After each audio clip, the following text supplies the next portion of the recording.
Hi everyone. आज हम एक बहुत इंपॉर्टेंट टॉपिक डिस्कस करेंगे। हम ये डिस्कस करेंगे कि क्यों the likes of Asian paints या फिर एवेन्यू सुपरमार्ट्स या रिलैक्सो या हिंदुस्तान यूनिलीवर या ब्रिटानिया जैसे स्टॉक्स जो स्टॉक मार्केट के एक टाइम के डार्लिंग्स थे, वो क्यों नहीं बढ़ रहे। पिछले 3 से 4 साल में हमने देखा होगा कि बाकी स्टॉक्स में जैसे रिटर्न आया है वैसे इन स्टॉक्स में रिटर्न नहीं आया है। या तो ये स्टॉक्स कंसिस्टेंटली एक बैंड में रहे हैं या फिर इनमें इतना ज़्यादा अपसाइड मूवमेंट नहीं आया है और करीबन-करीबन 5-7% का ही रिटर्न हमने इसमें देखा है। तो ये समझना बहुत ज़रूरी है कि इसके पीछे का कारण क्या है? क्यों इतने अच्छे कंपनीज़, इतनी अच्छी क्वालिटी स्टॉक्स, ऐसे स्टॉक्स जिनके फंडामेंटल्स बहुत स्ट्रॉन्ग है, ऐसे स्टॉक्स जिनका मैनेजमेंट बहुत स्ट्रॉन्ग है, ये सब होने के बावजूद भी इन स्टॉक्स में हमने शेयर प्राइस इंक्रीज़ नहीं देखा है। उसका one of the main reasons जो हमको समझना है is the relationship between price, earnings and the P multiple. Alright, तो प्राइस जो होती है, अगर आप इमेजिन करो तो प्राइस दो जगह से आती है। प्राइस आती है ईपीएस से और प्राइस टू अर्निंग्स मल्टीपल से। तो P is equal to P multiplied by E is your EPS year. तो P जो होता है वो बेसिकली कंपनी का वैल्यूएशन मेट्रिक होता है कि 1 रुपए की अर्निंग को हम कितना वैल्यू कर पा रहे हैं। सो से फॉर एग्जाम्पल किसी कंपनी का P मल्टीपल 50 है, ऑलराइट, एंड ईपीएस 10 है, तो 50 इंटू 10 500 उसका शेयर प्राइस हो जाएगा। अब जितना ईपीएस बढ़ेगा उतना शेयर प्राइस बढ़ेगा, but at the very same time जितना पी मल्टीपल भी बढ़ेगा उतना भी शेयर प्राइस बढ़ेगा। तो जो पी मल्टीपल है वो वैल्यूएशन डिटरमाइन करता है कि वैल्यूएशन कितना देना है हमको इस पर्टिकुलर कंपनी को। अब ये जो पी मल्टीपल है वो इन पर्टिकुलर ग्रोथ का आउटकम है कि हमें लग रहा है कि इस पर्टिकुलर कंपनी में आने वाले 4 साल 5 साल 10 साल में हमको ग्रोथ ज्यादा दिख रही है, सो हमको पी मल्टीपल ज्यादा दिखेगा। I give you simple example in this case. Let me just open Zomato. तो देखो जोमैटो में हम देखेंगे कि पी मल्टीपल 361 का है। हालांकि ये कंपनी अभी लॉस मेकिंग से प्रॉफिट मेकिंग होने लगी है, वो भी एक कारण है कि पी मल्टीपल इतना ज्यादा है। बट पी मल्टीपल ज्यादा होने का one of the prime reasons यही होता है कि हम जो सेल्स ग्रोथ या फिर जो रेवेन्यू में नंबर्स एक्सपेक्ट कर रहे हैं कंपनी के, वो बहुत ज्यादा है। हम जैसे देख पा रहे हैं इन दिस केस कि कंपनी की जो सेल्स का ग्रोथ है वो करीबन करीबन एवरी क्वार्टर 70-75% के बीच में रहा है, विच इज ट्रेमेंडस। अगर हर क्वार्टर में जोमेटो जैसी कंपनी का सेल 60-65% से ग्रो हो रहा है तो ईयरली बेसिस पे तो ये नंबर बहुत ही अच्छे से ग्रो होता है। दैट इज वाई हम अभी जोमेटो को बहुत ज्यादा अच्छा पी मल्टीपल दे रहे हैं। तो ये कारण है कि उसका पी मल्टीपल जो है वो 361 है और ईपीएस करीबन करीबन 0.7 0.8 के आसपास है ईयरली बेसिस पे अभी। सो उन दोनों को मल्टीप्लाई करते हैं तो हमको शेयर प्राइस मिल जाता है। अब हमें ये देखना जरूरी है कि क्या आने वाले समय में, आने वाले 4 साल 5 साल में जोमेटो ये ग्रोथ रेट मेंटेन कर पाता है। अगर कर पाता है तो ये पी मल्टीपल सस्टेन करेगा, नहीं तो पी मल्टीपल बहुत तेजी से गिरने लग जाएगा। पी मल्टीपल बहुत तेजी से जब गिरने लगता है तो वैल्यूएशन गिरने लगता है। तो इवन दो ईपीएस थोड़ा थोड़ा करके इंक्रीज हो रहा होता है, प्राइस पे जो है वो डाउनवर्ड रिएक्शन ही आता है। सो ये चीज हमको समझना बहुत जरूरी है। ऐसे बहुत सारे एग्जांपल्स हैं हमारे पास जो हम आज के टाइम पे देख सकते हैं। अब हमने जैसे एशियन पेंट्स का चार्ट खोला है तो पिछले 3 साल में हम देख सकते हैं काफी कंसोलिडेट हुआ और अभी रिसेंट में एशियन पेंट में अच्छा फॉल आया। या फिर पिछले 1 साल का चार्ट देखो तो एशियन पेंट्स काफी गिर गया, करीबन करीबन 3383 का हाई था और ये 2281 के आसपास हो गया। देखते हैं क्या इसमें ग्रोथ रेट में बहुत बड़ा कोई इश्यू आया है। तो अगर हम ग्रोथ रेट की बात करें तो हमारा जो ईयरली बेसिस पे पीएनएल है, ऑलराइट, वो गिरा है, नो डाउट उसमें 8-9% का गिरावट आया है। बट उसी के साथ साथ से प्राइस में केवल 8-9% का गिरावट नहीं आया, प्राइस में ज्यादा गिरावट आया है। तो प्राइस में जो ज्यादा फॉल आया है वो आप देखिए पीई रेशो का चार्ट में भी आपको नंबर दिख जाएगा। फॉर एग्जांपल ये चार्ट को थोड़ा सा क्लीन कर लेते हैं। अब देखते हैं कि कैसे मेरा पीई इस पर्टिकुलर कंपनी को 100 के आसपास, 70-80 के आसपास मिलता था, वो कि अब गिर के करीबन करीबन 46.7 के आसपास आया। तो पहले हमें लगता था कि एशियन पेंट्स इंडस्ट्री में अनबीटेबल है, उसके आसपास कोई नहीं आ सकता है, ग्रोथ रेट अच्छी होगी, अगर इंडस्ट्री ग्रो करेगी तो मेजोरिटी चंक एशियन पेंट्स ही खाएगा उसमें से। बट अभी वैसा नहीं, अभी वो लोग कंपटीशन फेस कर रहे हैं बिरला ओपस से and so fourth. But because of that growth rate का एक्सपेक्टेशन मेरा कम हो गया है, तो प्राइस टू अर्निंग्स मल्टीपल जो है, जो पी मल्टीपल है, वो गिर गया है और जो मेरा ईपीएस है वो इन दिस केस भी गिरा है। तो साथ ही साथ उसका शेयर प्राइस पे ज्यादा बड़ा इंपैक्ट आया है। वैसे ही हम ये सेम स्टोरी एवेन्यू सुपरमार्ट्स में भी देख सकते हैं कि एवेन्यू सुपरमार्ट्स में शेयर प्राइस में अच्छा खासा फॉल आया है। 5,500 रुपए का शेयर था, करीबन करीबन अभी 3,500 पे ट्रेड कर रहा है। तो आप भी देखिए इसका पी मल्टीपल रेशियो में कितना गिरावट है। पहले मार्केट इसको 100, 125, 150, इनफैक्ट जब मुझे याद है जब इसका आईपीओ आया था तब भी ये कंपनी 100 के ऊपर के पी मल्टीपल पे ही ट्रेड करती थी। बट अभी वो गिर के 80s में आने लगा है। तो ये बहुत रेयर है कि डीमार्ट के साथ कभी ऐसा कुछ हुआ है। बट हमें ये देखना जरूरी है कि ऐसा क्यों हो रहा है। तो उसका प्राइम रीजन हमको उसके नंबर्स में दिखेगा कि जो मेरी ग्रोथ रेट एक्सपेक्टेशन है वो धीरे धीरे कम होती जा रही है। ऑलराइट, जो मेरी ग्रोथ रेट की एक्सपेक्टेशन है, जो मेरा प्रॉफिट है, या जो मेरा ग्रोथ पहले आ रहा था सेल्स में, जैसे कि आप देख पा रहे हो कि मेरा जो ग्रोथ रेट है यहाँ पे 18-20% के पास था, अभी 14% के आसपास आने लगा है। तो हम और आगे एक्सपेक्ट करें कि शायद ग्रोथ रेट और कम है, इसलिए आज के आज पीई मल्टीपल जो है हम ऑलरेडी कम देख पा रहे हैं। ऐसे बहुत सारे स्टॉक्स हमारे पास, एचयूएल एक बहुत अच्छा एग्जाम्पल है, जो ऐसा स्टॉक है जो पी मल्टीपल जिसका हमेशा से ही ज्यादा रहता था। ऑलराइट, तो फॉर एग्जांपल अगर आप इसका पी मल्टीपल देखें तो आज ये करीबन 53 के मल्टीपल पे ट्रेड हो रहा है। हमने इसको जनरली इसके ऊपर के मल्टीपल पे ही देखा है। अगर आपको ये वीडियो अच्छी लग रही है तो आई एम वेरी श्योर आपको स्टॉक मार्केट वैल्यूएशंस के बारे में सीखने का भी बहुत इंटरेस्ट होगा। सो कब मार्केट्स ओवर वैल्यूड है, कब अंडर वैल्यूड है, कब फेली वैल्यूड है, कब आपको मार्केट में पैसा डालना चाहिए, कब आपको मार्केट से पैसा निकालना चाहिए, ये सभी चीज आप एक प्रॉपर मेथड के साथ सीख सकते हैं। सो हमने एक कोर्स बनाया है स्टॉक मार्केट वैल्यूएशंस के ऊपर, जहाँ पे हमने सारे इंपॉर्टेंट रेशोज मार्केट के अराउंड कवर किए हैं, चाहे वो पी रेशो हो, पीवी रेशो हो, पेग रेशो हो, केप रेशो हो।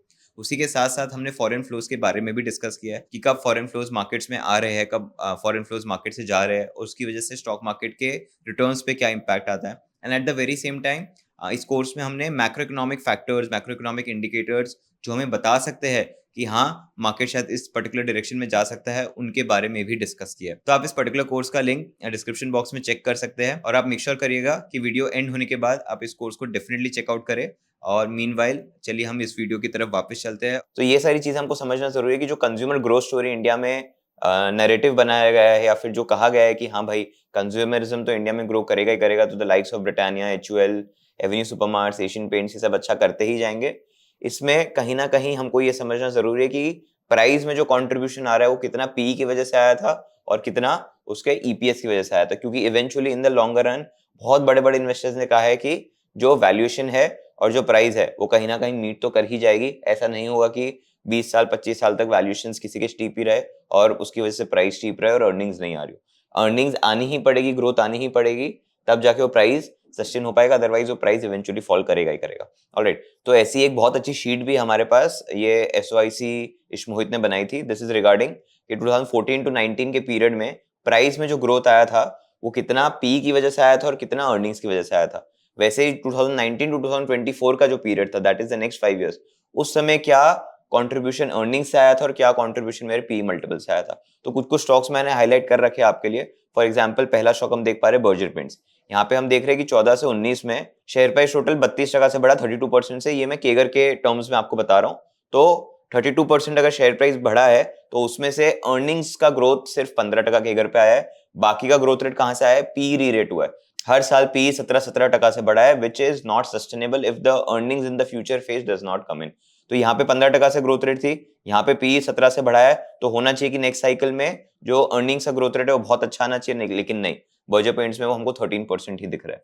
सो इसलिए देखो यहाँ पे उसको एक बार के लिए हमने प्राइस इंक्रीज दे दिया, पी में ग्रोथ दे दिया, लेकिन the next 5 years have been very brutal.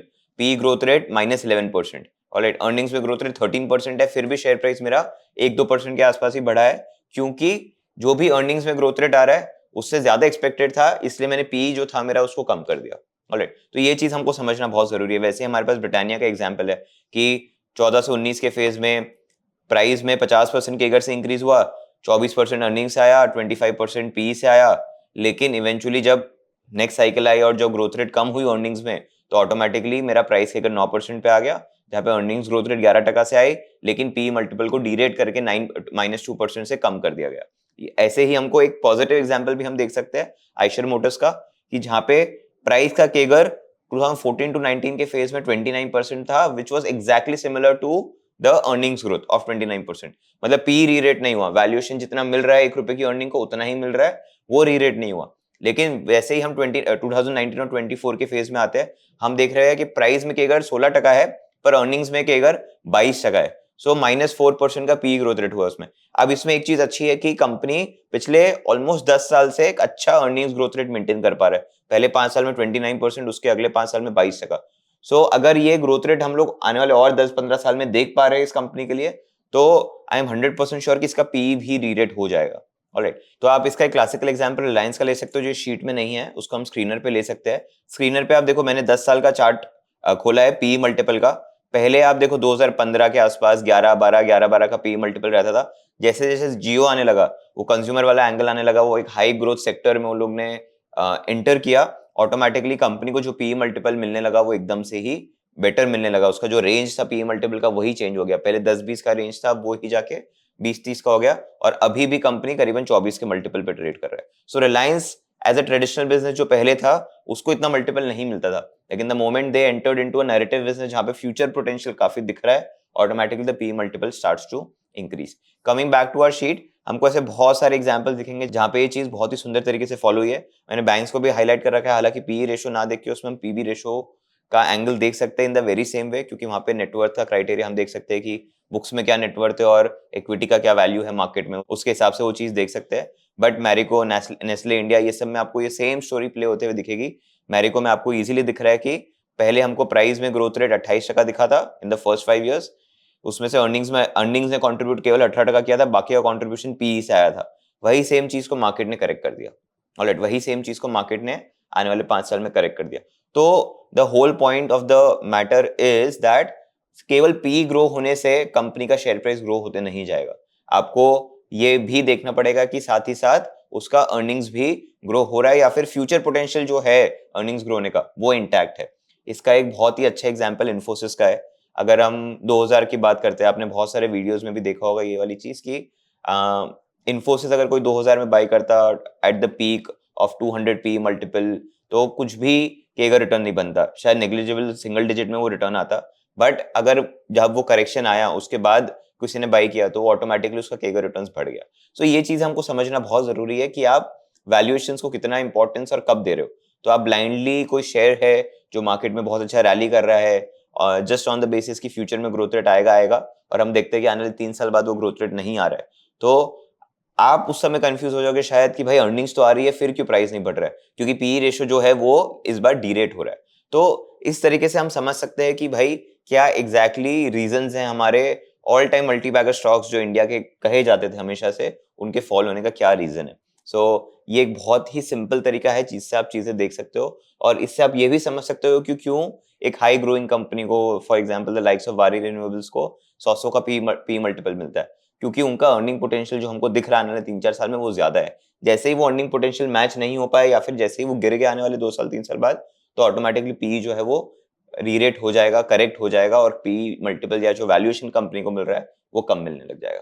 So I am hoping with this video आप ये चीज समझ पा रहे हो कि आपको पी रेशो कैसे देखना चाहिए और आपको ये चीज समझ में आ रही है कि आपके फेवरेट मल्टीबैगर स्टॉक्स जो पिछले 10 साल के फेज में हमेशा से ही अच्छा रिटर्न देते रहे थे वो क्यों नहीं पिछले 5 साल में परफॉर्म किए। तो अगर आपको ये वीडियो अच्छा लगा है तो कमेंट सेक्शन में मुझे बताइए कि आपको और कौन से टॉपिक पे वीडियो चाहिए फंडामेंटल साइड पे, जैसे हमने इस वीडियो में एग्जांपल्स के साथ पीई रेशियो को बहुत एक्सटेंसिवली डिस्कस किया, वैसे ही हम नेक्स्ट वीडियो में आपके बताए हुए टॉपिक पे डिस्कशन कर सकते हैं। Thank you so much.